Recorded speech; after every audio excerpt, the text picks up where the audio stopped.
చూస్తారా కజ్జికాయలాగా భలే ఉన్నాయి కదా. ఆయిలీ ఫుడ్స్ అట్లా కంటే ఇది కొంచెం బెటర్ ఆప్షను.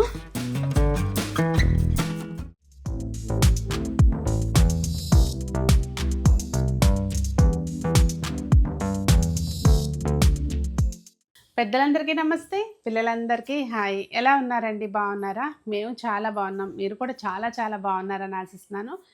ఈరోజు ఏంటంటే సమ్మర్ స్పెషల్ అనుకోవచ్చు. ఈరోజు ఒక చిన్న స్వీట్ చూపిస్తాను. అంటే పిల్లలు ఇంట్లో ఉంటారు, మనం ఎన్ని చేసినా ఏమన్నా ఏమన్నా ఏమన్నా అని అడుగుతూ ఉంటారు. అది అందరి ఇంట్లో ఉండేదే. అందుకని చెప్పి ఇవాళ ఒక మంచి స్నాక్ అనుకోవచ్చు, లేదంటే మీరు అది డిన్నర్ కింద కూడా ఒక 2 పీసులు తింటే సరిపోద్ది. అలా మంచి రెసిపీ చూపిస్తానండి. లేట్ చేయకుండా చూసేద్దాం.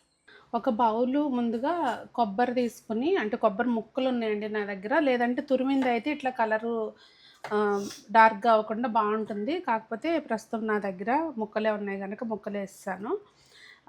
అది ముందు ఇట్లా గ్రైండ్ చేసుకున్నానండి. దానిలోకి ఒక బౌలు మామిడి ముక్కలు వేసుకుని, అలాగే ఇదిగోండి ఇది పనస తొనలండి. ఒక 10 పనస తొనలు. చూడటానికి లైట్ కలర్ ఉంది కానీ బాగా స్వీట్గా ఉంది. ఇది బెల్లం పౌడర్ అండి. ఒక 2 అంటే మీరు తినే స్వీట్ని బట్టి. ఇక్కడ పనస తొనలు స్వీట్గానే ఉన్నాయి, మామిడి పండు కొంచెం తక్కువ స్వీట్ ఉందండి. అందుకని ఇక్కడ నేను ఒక 2.5 స్పూన్లు బెల్లం పొడి వేసుకున్నాను. మీరు మీ రుచికి అనుగుణంగా వేసుకోండి. లేదు అంటే అసలు చాలా మైల్డ్ స్వీట్ తింటాము అనుకుంటే స్కిప్ చేసినా పర్లేదు. అలాగే యాలకుల పొడి కొంచెం. ఇవి ముందు మనం గ్రైండ్ చేసుకోవాలి. ఇది మనం మిక్సింగ్ బౌల్లోకి తీసుకోవాలండి. ఇప్పుడు దీనిలోకి మనము మంచిగా గ్రైండ్ చేసి పెట్టుకున్న కొబ్బరి,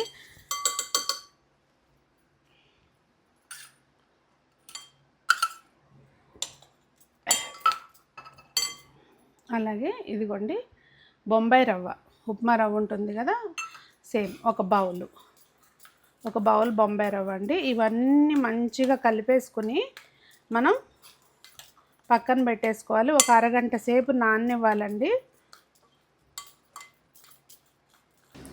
ఇదిగోండి మొత్తం మనము నానబెట్టుకున్నాం కదా, మనకు ఒక 20 to 30 minutes నానితే చాలండి. నాకు మధ్యలో షాప్కి వెళ్ళాల్సి వచ్చి ఒక గంట పైన నానింది.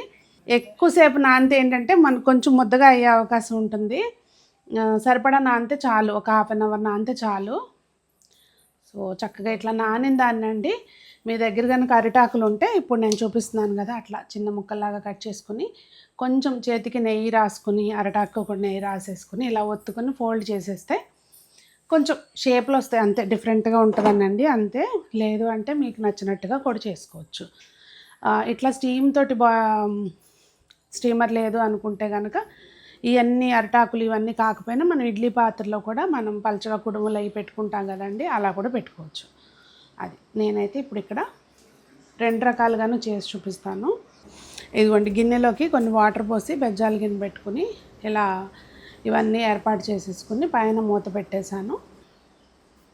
ఇలా ఒక 15 నిమిషాల పాటు మనం మీడియం ఫ్లేమ్ మీద ఉడికించుకోవాలండి. అదే స్టీమ్ ఇవ్వాలి. ఒకసారి చెక్ చేసుకుని ఒకవేళ అవ్వకపోతే మళ్ళీ ఇంకొక 5 నిమిషాల పాటు ఉంచుకోవాలి.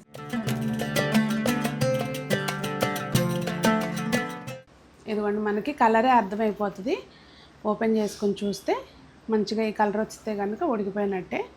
గ్యాస్ ఆఫ్ చేసి ఒక 10 నిమిషాలు అలా వదిలేసి మనం మంచిగా వేరే ప్లేట్లోకి తీసేసుకోవాలి.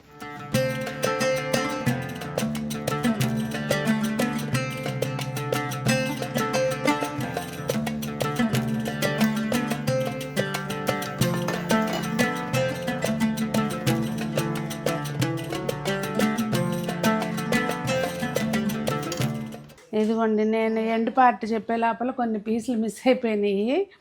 అంటే అంత మట్టికి తినేసాం అనమాట. ఇది చూస్తున్నారా కజ్జికాయలాగా భలే ఉన్నాయి కదా. సో ఊరికే అట్లా ఫోటో తీసుకోవడానికి బాగుంటుందని అలా సర్దాను. మీకు ఇంత ఓపిక లేదు, అరటాకుల్లో సర్ది అవన్నీ చేసే ఓపిక లేదనుకుంటే మనం కేక్ మౌల్డ్స్ లాంటి ఏదైనా ఒక రౌండ్ దాంట్లో చక్కగా కింద అరటాకు వేసేసుకుని మంచిగా ఒత్తి పెట్టేసుకోవచ్చు. అంటే అదేం కంపల్సరీ కాదు, చక్కగా అలా పెట్టేసుకోవచ్చు. ఒకటేసారి కేక్ లాగా కట్ చేసుకోవచ్చు అనమాట. అది అలా కూడా చేసుకోవచ్చు. ఎలా చేసినా టేస్ట్ అయితే ఒకటేనండి, జస్ట్ ఏంటంటే కొంచెం ప్రెజెంటేషన్ బాగుంటుందని అంతే. సో చక్కగా చేసుకుని తినండి. సీజనల్ ఫుడ్ డైరెక్ట్గా తింటే చాలా మంచిది. ఫ్రూట్ని ఫ్రూట్ లాగా తింటే చాలా మంచిదండి. కానీ పిల్లలు ఏదైనా స్నాక్ లాగా అడుగుతారు కదా, అలాంటప్పుడు ఆయిలీ ఫుడ్స్ అట్లా కంటే ఇది కొంచెం బెటర్ ఆప్షను. మీరు ఇట్లా మనము ఇక్కడ బొంబాయి రవ్వ వాడాం కదండి, దీని బదులు జొన్న రవ్వ కూడా వాడుకోవచ్చు. జొన్న రవ్వ వాడేటప్పుడు ముందే కొంచెం దాన్ని పల్చటి పాలల్లో కానీ అట్లా కొంచెం నానబెట్టుకుంటే, నీళ్ళల్లో నానబెట్టినా పర్వాలేదండి, నానబెట్టి పిండేసి అప్పుడు వేసుకుంటే మనకు మంచిగా కుక్ అవుతుంది అనమాట. అలా మీరు దాన్ని రాగి పిండితోటి కూడా చేసుకోవచ్చు. కాకపోతే రాగి పిండితో చేస్తే ఇట్లా పొడి పొడిలాడుతా రాదు, కొంచెం ముద్దగా వస్తుంది. ఆ చిన్న చిన్న తేడాలు. మీరు ఇంకా దీన్ని హెల్దీ వర్షన్లో అట్లా కూడా చేసుకోవచ్చు. మరి వీడియో మీకు నచ్చిందని అనుకుంటున్నాను. నచ్చితే లైక్ చేయండి, మీ ఫ్రెండ్స్కి, ఫ్యామిలీ మెంబర్స్కి అందరికీ షేర్ చేయండి. ఎలా ఉందో చేసుకుని కామెంట్ చేయడం మాత్రం మర్చిపోకండి. అందరూ బాగుండాలి, అందులో మనం ఉండాలి అని కోరుకుంటూ మీ సునీత.